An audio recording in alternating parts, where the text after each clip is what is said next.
नमस्कार दोस्तों। स्वागत है फिर से आपका चैनल पे।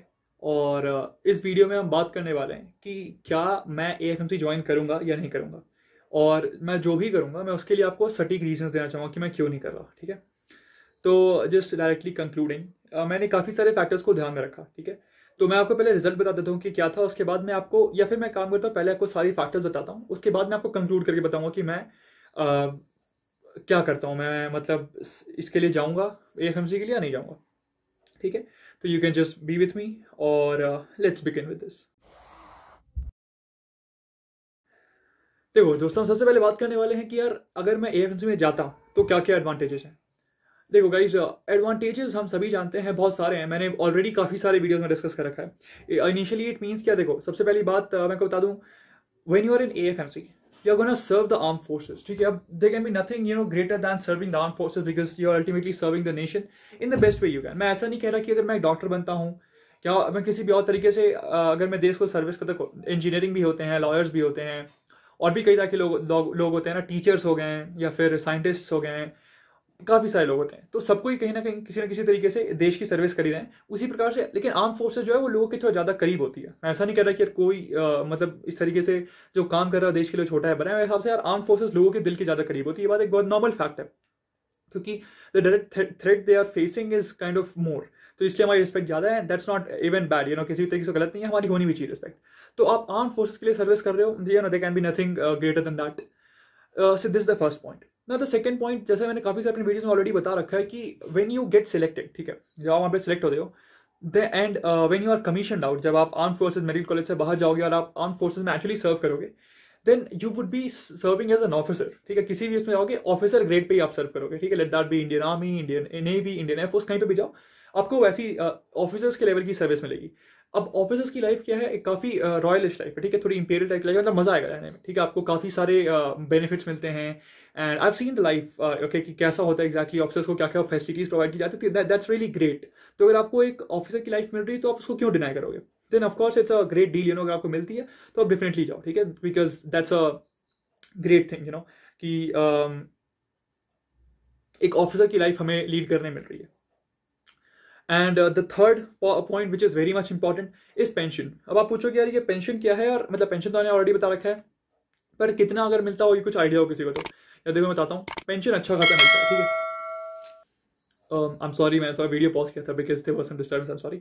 तो मैं क्या था, पेंशन। ठीक है, देखो यार गाइस, जो पेंशन होता है कितना मिलता है, खैर वो डिपेंड करता है, बट आप एएफएमसी से पास आउट होकर जब ऑफिसर के फॉर्म में जाते हो, तो मैं आपको एक बेसिक बात बता दूं कि जितना किसी वर्किंग प्रोफेशनल, ठीक है, वर्किंग प्रोफेशनल जो अर्न करते होंगे एज अ पेमेंट सैलरी, उतना ऑफिसर्स को, जब आप अगर मान लिया अपने 20 ईयर्स या उससे ज़्यादा अपने रिटायरमेंट तक अगर अपने सर्विस दे दी है, तो उससे ज़्यादा आपको तो पेंशन मिलेगी। अब बाकी सब छोड़ दो, आप सैलरी, रिटायरमेंट के टाइम जो ग्रेटिट्यूड मिलता है वो सब आप छोड़ दो।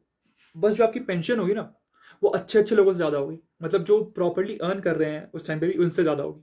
मैं ये नहीं कहता कि आप एक डॉक्टर ज़्यादा कमा लोगे, जो डॉक्टर सैलरी लेते हैं या जो सेल्फ अर्न करते हो ज़्यादा पेंशन में कमा लोगे, ऐसा नहीं है। बट यार इतनी सैलरी जरूर होगी कि अगर आपके पापा भी किसी गवर्नमेंट जॉब में है तो उनसे ज़्यादा ही आपकी पेंशन हो सकती है उस समय, अगर आप 60 ईयर्स तक बिल्कुल जॉब करते हो तो। उसके बाद आप डॉक्टर हो तो आप कहीं और भी काम कर सकते हो। That's great, right. और मैं आपको एक और बताता हूँ कि जब आप ऑफिसर होते हो, ठीक है, ऑफिसर के बाद जब आप 60 ईयर्स पे रिटायर होते हो, तो जो ग्रेजुएट मिलती है ना, उसको जो पेमेंट ऑफ ग्रेजुटी कहते हैं, उसका ऑलमोस्ट जो रिटायरमेंट आपको पे मिलता है लास्ट में रिटायरमेंट पे, वो ऑफिसर्स वगैरह के लिए स्पेशली ऑलमोस्ट 1 करोड़ 1.2 करोड़ ऐसे जाता है। ठीक है, 80 से शुरू होते हैं 1.2 करोड़ तक, ऐसे 80 लाख से 1.2 करोड़ तक। इट्स अब मुझे बताना नहीं है कितना वो अमाउंट है इसमें। ठीक है, तो ये एक बात हो गई। उसके अलावा हम सभी जानते हैं कि मैंने काफ़ी सारे इसके अलावा बेनिफिट्स डिस्कस कर रखे हैं अपने प्रीवियस वीडियोस में, तो अगर आपने पहले ही वीडियोस नहीं देखे तो आप जरूर देखना, ताकि आप इस तरीके से कंक्लूड ना कर बैठो कि भाई इसने डायरेक्टली कह दिया कि एएफएमसी बढ़िया नहीं है। मैंने 7 वीडियोज ऑलरेडी एएफएमसी बना रखे हैं, बस ये बताने के लिए कि एएफएमसी किस लेवल तक फैसिलिटीज प्रोवाइड करता है और क्यों AFMC can be one of the best colleges and it was one of my dream colleges। ठीक है, मैं सोचा मैं यहाँ पे भी डिस्कस कर ही दूँ। देखो मेरे पास सबसे पहले जब मैं नीट के लिए थोड़ा सीरियस हुआ था, तो मेरे पास 2 ही कॉलेज मेरे साइट में थे। सबसे पहला था एम्स दिल्ली, और उसके बाद विद सम टाइम, मुझे अभी भी याद है, एक चैनल होता था, मुझे नहीं आइडिया कि आप लोग कौन से सेशन के, अगर मेरे साथ होंगे और अगर आपने एएफएमसी को पहले से फॉलो किया, तो एक पहले चैनल आता था हर्ष तक करके। ठीक है, हर्ष तक, तो उनके चैनल का नाम था तक स्टॉक, TAK, तक्स टॉक, तक स्टॉक करके उनका एक चैनल आता था। और उसमें जो वो थे मतलब भैया थे, उसमें उनका नाम था हर्ष तक। वो इसी साल उनका कमीशन हुआ, वो कमीशन होके गए हैं। और फिर पता नहीं कि उन्होंने अपनी सारी वीडियोस को हटा दिया वहाँ से, मतलब आई डोंट नो, या तो प्राइवेट कर दिया है या हटा ही दिया, मुझे आइडिया नहीं है, पर उन्होंने हटा दिया है। तो बट मैं उनकी वीडियोस को मैं देख के एएफएमसी का रहा है, मैं थोड़ा वो हुआ था, मुझे पता चला था एएफएमसी क्या है, एक्सपोजर्स वगैरह और बाकी चीज़ें। एंड देन आई थॉट कि यार एम्स जाए भाड़ में, एएफएमसी जाना है। लाइक मैं मजाक नहीं कर रहा, ठीक है यार, ये कि बस मैं प्रमोशन के लिए कह रहा हूँ या कुछ भी, ऐसा ऐसा नहीं। सच्ची में उनके चैनल का आप शायद अभी सर्च कर सकते हो यूट्यूब पे, अगर ऐसा होगा तो मैं डिस्क्रिप्शन बॉक्स में उनके चैनल का लिंक डाल दूंगा, कि उनके चैनल का मैं आपको जाके देख सकते हो, वहाँ पे वीडियोस नहीं होंगे पर उनका चैनल अभी भी, और काफ़ी सारे सब्सक्राइबर्स हैं। उस टाइम जब मैं उनके चैनल में जुड़ा था, ऑलमोस्ट 60K के आसपास सब्सक्राइबर थे, 60,000। तो अच्छे कंटेंट्स बनाते थे, नो डाउट, बहुत बढ़िया था। बट फिर उन्होंने पता नहीं क्यों उसको वो कर लिया। अगर वो देख रहे हैं, अगर मैं इस चैनल को देखते हैं, वो I don't think like it's the least chance, पर अगर वो देखते हैं तो मैं चाहूंगा कि यार भैया एक बार कमेंट कर दो, least chance, but I just expect this कि अगर ऐसा होता है तो मजा आ जाएगा मेरा। तो जो भी है, तो यार ये था। तो इसलिए मुझे, मैं एक टाइम तो ऐसा हो गया था, मुझे लगा था यार मुझे एम्स दिल्ली मिले और एएफएमसी मिले तो मैं शायद चूज ना कर पाऊँ कि मुझे किसमें जाना है, ये हो गया था। तो मतलब बहुत ऑब्सेस्ड था मैं एएफएमसी के लिए। उसके बाद ही मैंने सीरियसली पढ़ना भी शुरू किया था। तो बहुत सारे बेनिफिट्स थे एएफएमसी के, ठीक है। मैं एएफएमसी खुद का मेरा एक पर्सनल ड्रीम कॉलेज रहा, इसलिए मैं लिखता भी था एएफएमसी और dream college, because dream college वो एक्चुअली है, ठीक है। काफी लोगों का सपना है आर्म फोर्सेज में जाना। आप अगर मेरे स्टेट की तरफ जाओगे, मेरा स्टेट यानी बिहार की तरफ, वहां पर जाके देखोगे तो आपको दिखा कि फौज वगैरह में भर्ती होने की बहुत ज्यादा मतलब लोगों के अंदर जुनून होती है, मुझे जाना है, मुझे जाना है। मतलब बहुत सारे आप देखना, काफी सारे आप यूट्यूब पे सर्च करना, जो फौज की ट्रेनिंग हो रही होती है, आपको दिख जाएंगे बहुत सारे लोग हैं, ठीक है। मेजर रीजंस हैं काफ़ी सारे, मैं ये नहीं कहूँगी बस वो एक फौज का जुनून ही है, काफ़ी सारा है भाई। अनएम्प्लॉयमेंट है, फौज एक एम्प्लॉयमेंट का वो करती है, उसके अलावा काफ़ी सारे बेनिफिट्स हमको भी पता है। तो मैं ये नहीं कहता कि वो एक्सक्लूसिवली इसलिए जा रहे हैं, पर फौज खुद के अंदर एक जुनून है हर किसी का। तो मेरा भी था, मैं अभी भी है, ऐसा नहीं कहता मेरा था, ठीक है। मैं ऐसा कहूँगा तो गलत होगा, मेरे अंदर आज भी बहुत ज़्यादा जुनून है एयरफोर्स के लिए और फौजियों के लिए। But now comes the disadvantages, जिस पर मैं बात करूँगा। तो guys now let's talk of disadvantages. यार डिसएडवांटेजेस क्या क्या हैं और अब क्या होता है, मैं लास्ट की क्या कंक्लूड करता हूँ, इसके बाद नहीं करूँगा, but let me tell you. देखो सबसे बड़ी डिसएडवांटेज जो आपको दिखती है, जो सबसे बड़ा नुकसान आपको मुझे लगता है कि यार वहाँ पे है, वो है 7 ईयर्स का बॉन्ड। लाइक आपको एमबीबीएस करने के बाद 7 ईयर्स का बॉन्ड साइन करना पड़ता है, और अगर आपने फिर वहाँ से एएफएमसी पीजी किया तो फिर अगला 5 साल का बॉन्ड हो जाता है। तो आपके पास ऑलमोस्ट वो बॉन्ड आपकी बहुत hefty amount of life service ले लेता है, ठीक है। अब मैं आपको बताता हूँ कि इससे प्रॉब्लम क्या है। देखो मैं रिसेंटली आपको पता हो, मैंने पिछले वीडियो में भी अपने डिस्कस किया था कि मैं रिसेंटली ईसीएचएस गया था, ठीक है, ex serviceman contributory health scheme ECHS गया था।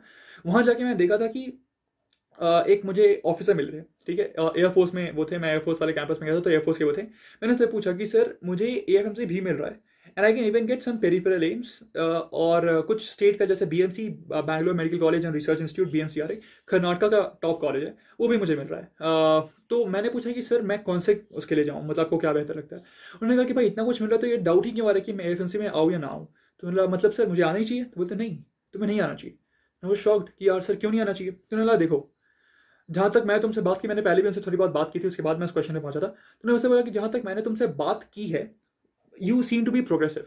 तो उन्होंने कहा कि अगर आपको प्रोग्रेस करना है लाइफ में या अपार्ट फ्रॉम सर्विस आपको और भी कुछ करना है, आई वुड रिकमेंड कि आप आर्म फोर्सेस ज्वाइन मत करो। तो ना क्यों सर। तो उन्होंने कहा 7 ईयर्स का जो बॉन्ड है, उस 7 ईयर्स के बॉन्ड के बाद आप पीजी के लिए साइन करते हो, और पीजी ही उसके बाद ही आप लिख सकते हो पहली बात, और उसके बाद पीजी अगर आपने एएफएमसी से कंप्लीट किया तो भैया फिर अगले 5 साल का बॉन्ड। जब आप 12, 3, 15 साल वहीं बिता दोगे, 15 ईयर्स, उसके बाद यार आप कितनी साल, मान लिया अगर मैं भी ज्वाइन करता हूँ, मैं 17 ईयर्स का हूँ, 15 साल में तो ऑलमोस्ट 32 साल का हो जाऊंगा।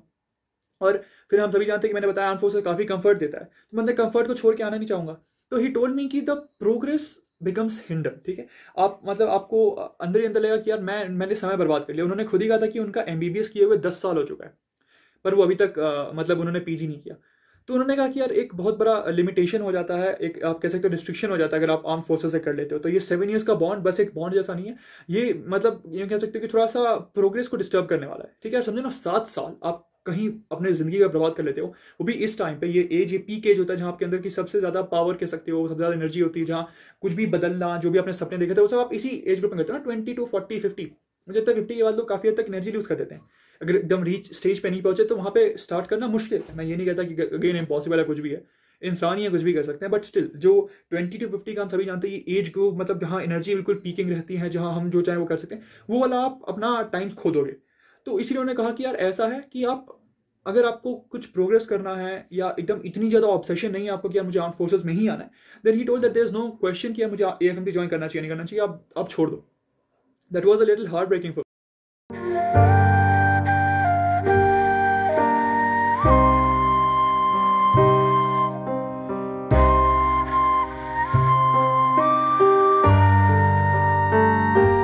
ना यार। मैं ऑलमोस्ट 6 महीने अपने 12th के जो एनर्जी का सोर्स होता है, जैसे पढ़ाई के, देखो आप जिंदा रहने के लिए खाना वगैरह खाते हो, ऑक्सीजन वगैरह चाहिए, तो ऐसी पढ़ाई वगैरह के लिए मोटिवेशन, सोर्स ऑफ मोटिवेशन चाहिए। तो मैं उसके लिए उनकी वीडियोस, मैंने बताया हर्ष तक वो भैया थे, उनकी मैं वीडियोस देखता था और AFMC वाले मैं सोचता था।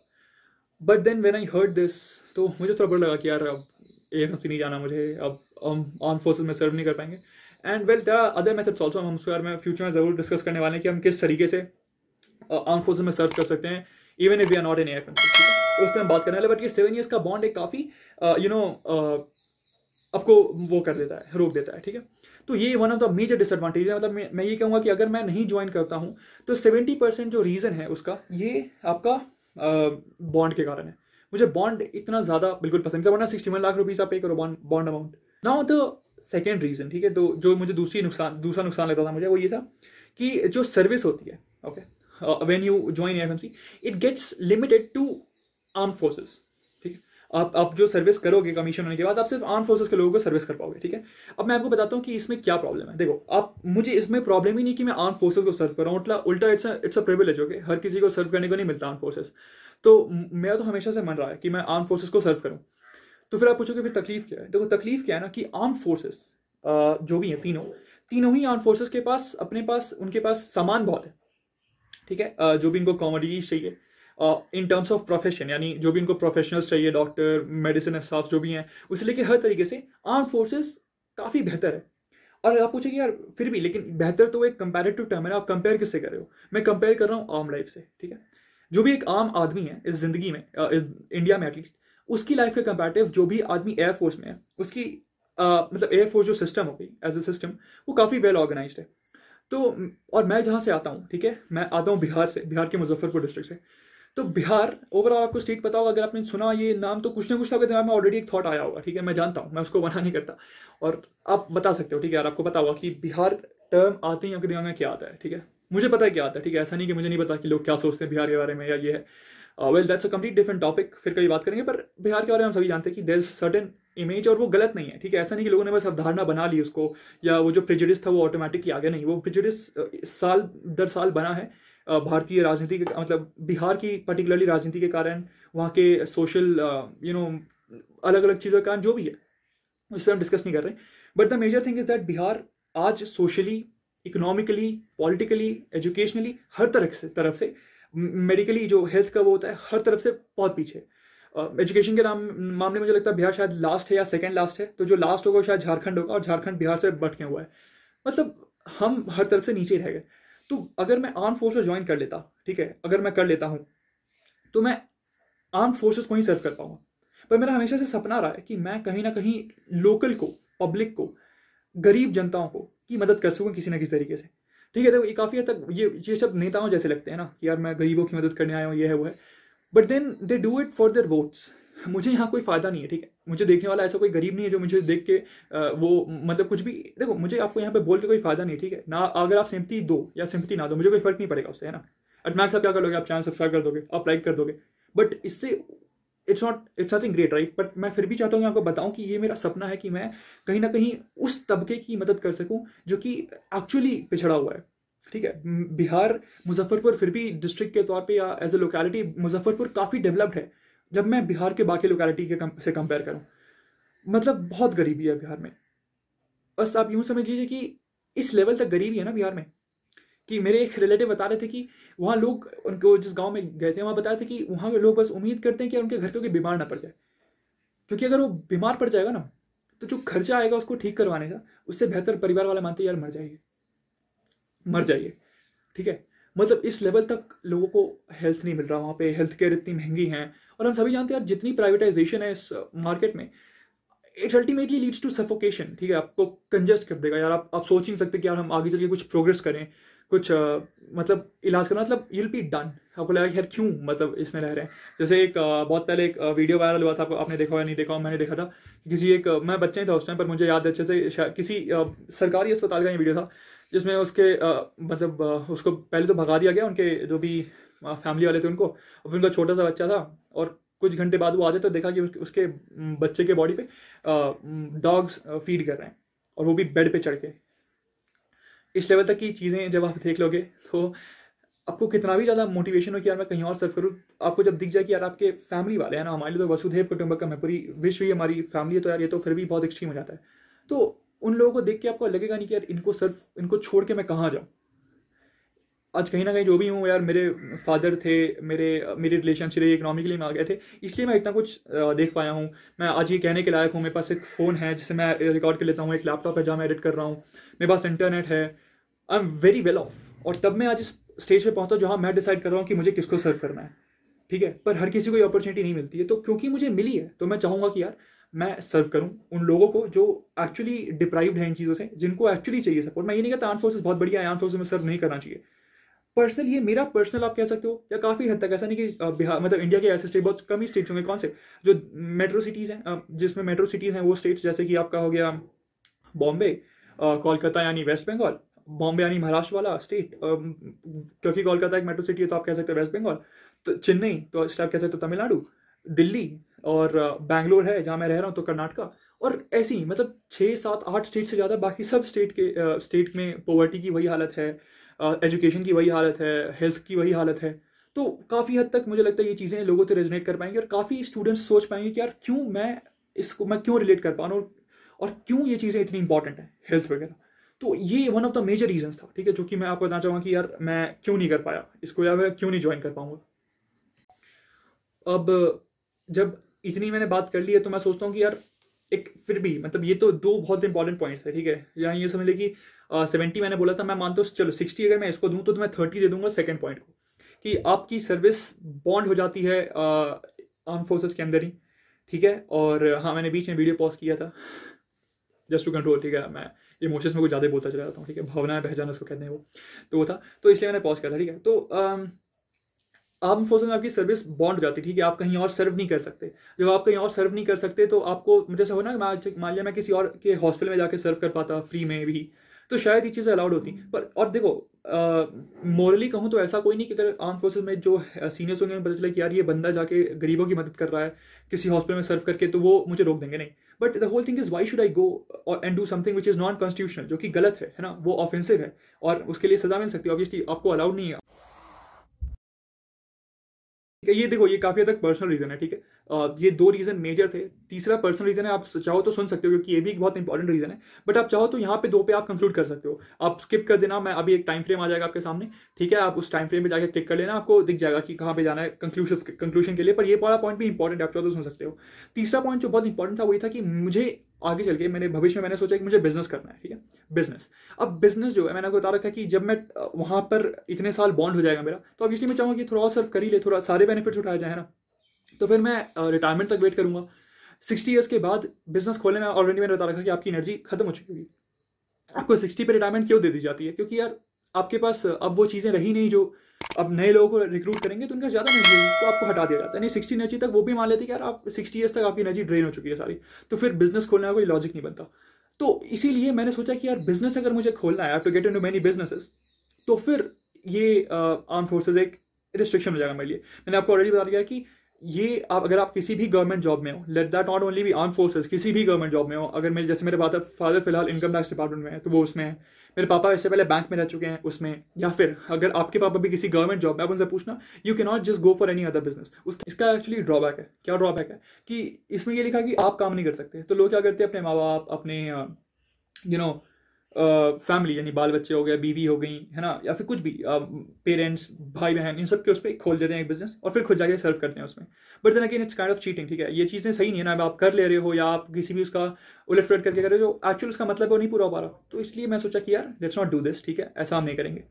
तो आफ्टर दीज मेनी पॉइंट्स, ठीक है, after talking about all the advantages and all the different disadvantages जो मैंने ऑलरेडी बात कर लिया, आई कंक्लूडेड, ठीक है। मैं सोचा कि यार अब सोचते हैं क्या करना है, because it has come, right. मैंने आपको ऑलरेडी एक शॉर्ट्स में बता दिया था कि हमारे एमसीसी के अंदर यूजी काउंसलिंग का डेट आउट हो चुका है, इट हैज़ बीन रिलीज्ड। और अब हमने देखा है 19 तारीख से शुरू हो जाएगा, 30 तारीख को आपका रिपोर्टिंग है। तो जब 30 को आपका रिपोर्टिंग ही है तो I think it's the time we must conclude कि हमें कहाँ जाना है। तो मैंने सोचा कि इसको बता देता हूँ। And what I have concluded is that I would not be going in AFMC, मैं एएफएमसी में नहीं जाऊँगा। तो फिर आपके मन में सवाल आया कि फिर आप कहाँ जा रहे हो, ठीक है। मैं उसके लिए बहुत जल्द, कुछ ही देर में मतलब कुछ देर नहीं, अगले दिन कल मैं एक नया वीडियो ला दूंगा जिसमें बता रहा हूँ कि मेरे टॉप 10 कॉलेजेस कौन से होने वाले हैं, जिसमें मैं श्योर हूँ, मुझे पता है कि कौन से कॉलेज मुझे नहीं मिलेंगे और कौन सा कॉलेज मुझे मिलने वाला है। आई एम ऑलमोस्ट 99% श्योर मुझे ये मिलेगा, मैं वही जाने वाला हूँ। तो you will be knowing about that tomorrow and will be talking on few more important topics lately, जैसे फिजिक्स, केमिस्ट्री, बायो को कैसे प्रिपेयर कर सकते हैं। मैं आपको बता रहा हूँ, मुझे ऑलमोस्ट 6 या 7 रिक्वेस्ट इंस्टाग्राम पे आए थे कि भैया इसको डिस्कस कर दो, कुछ इंपॉर्टेंट है, ठीक है। तो मैं उसके लिए भी डिस्कस करूँगा कि यार कैसे कर सकते हैं डिस्कस, बट मैं मतलब कैसे फिजिक्स, केमिस्ट्री, बायो को आप प्रिपेयर कर सकते हो, ठीक है। तो दिस इज देयर, बट ये लास्ट कंक्लूजन था कि मैं एएफएमसी में नहीं जा रहा हूँ। And I have discussed all the point and in a very unbiased manner. मुझे लगता है कि मैंने किसी भी तरीके से आपको किसी तरीके से कुछ बायस दिखी हुई कि यार मैं किसी के लिए वो था। मैं जितना डिवोटेड हूँ आर्म फोर्सेस की तरफ, उतना ही मेरे पास रीजंस थे कि मैं क्यों नहीं गया, ठीक है। इसलिए मुझे नहीं बताना पड़ेगा कि यार मैं अनबायस हूँ, या मैं बायस भी किसके लिए हूँ भाई। यहाँ मेरा कुछ फायदा थोड़ी होगा मैं नहीं जा रहा हूँ तो। पर मैं कहूँगा कि अगर आप में से एक भी चीज़ आप पाते हो कि यार उतना स्ट्रॉन्ग नहीं, तो मैं कहूँगा कि आप आर्म फोर्सेस में जाओ। देखो मैंने देखा हुआ आर्म फोर्सेस की लाइफ क्या होती है, आपने नहीं देखा। अगर आप सिविलियन हो तो मैं कहूँगा आप एक बार जाके देखो, अगर आपको सही लगता है तो। मैंने इन 2 पॉइंट्स को बिल्कुल जितना हो सके मैंने न्यूट्रली डिस्कस किया है। मैंने कहीं पे भी अपने पर्सनल इमोशंस को खेलने नहीं दिया वहाँ पे। तब हो गया। और दूसरा वाला जो रीज़न था वो डिसएडवांटेज में, यार वो पर्सनल नहीं है ना, पर्सनल कैसे हो, तो सोशल हुआ, लोगों की थॉट्स हैं उसमें, तो इसलिए ये था। तो मैं चाहूँगा कि यार आप इन सारी चीज़ों को देखो, कैलकुलेट करो। आपको लगता है कुछ एडिशनल पॉइंट है जो कि एडवांटेज है या डिसएडवांटेज है, तो आप प्लीज़ उसको कमेंट सेक्शन में मेंशन करना, ताकि मैं भी समझ सकूँ कि यार आप क्या सोचते हो उसके बारे में, ठीक है। And I would also like to know कि आपका कितना मार्क्स है और आप कौन से कॉलेज एक्सपेक्ट कर रहे हो। आप कमेंट सेक्शन में पूछ भी सकते हो कि क्या मुझे वो कॉलेज मिलेगा। काफ़ी लोगों ने मुझे इंस्टाग्राम पे ये भी पूछा है रिसेंटली कि यार हमें कौन सा ये कॉलेज मिल सकता है, या भैया ये कॉलेज मिल सकता है, सर ये कॉलेज मिल सकता है। तो मैंने काफ़ी हद तक बताया भी है, खुद ही रिसर्च करके यार क्या सही रहेगा क्या गलत रहेगा। तो you can also do that. Instagram के लिए आप मुझे फॉलो कर सकते हो। जो YouTube, जैसे आपने चैनल खोला है उसको क्लिक करोगे तो आपको YouTube का बैनर होता है ना, सबसे पहले आता है, उस बैनर के आपको बगल में दिख जाएगा फॉलो ऑन इंस्टाग्राम। अब वहाँ पे क्लिक कर सकते हो, आपको फॉलो मी ऑन इंस्टाग्राम वाला पेज दिख जाएगा, ठीक है। तो you can follow me there, you can ask me your queries, जिससे कि आप भी बात कर सकते हो मुझसे, ठीक है। These were my points. I hope you like the video. मैंने किसी तरीके से आपका समय बर्बाद नहीं किया है, मैंने कहीं ना कहीं वैल्यू ऐड किया है और आपको मैं हेल्प कर पाऊंगी कौन से कॉलेज जाऊँगा, ठीक है। अगली वीडियो में मैं डिस्कस करूँगा कि मेरे कौन से टॉप 10 कॉलेज है जिसको मैं प्रेफर करने वाला हूँ और क्यों करने वाला हूँ, और कौन से रैंक के अंदर अगर आप भी आ रहे हो तो आप भी इस चीज़ को सोच सकते हो, ठीक है। तो I would like to conclude this video. बहुत बहुत धन्यवाद आपका मुझसे जुड़ने के लिए, और आप सभी को बहुत बहुत धन्यवाद। जय हिंद, जय श्री राम।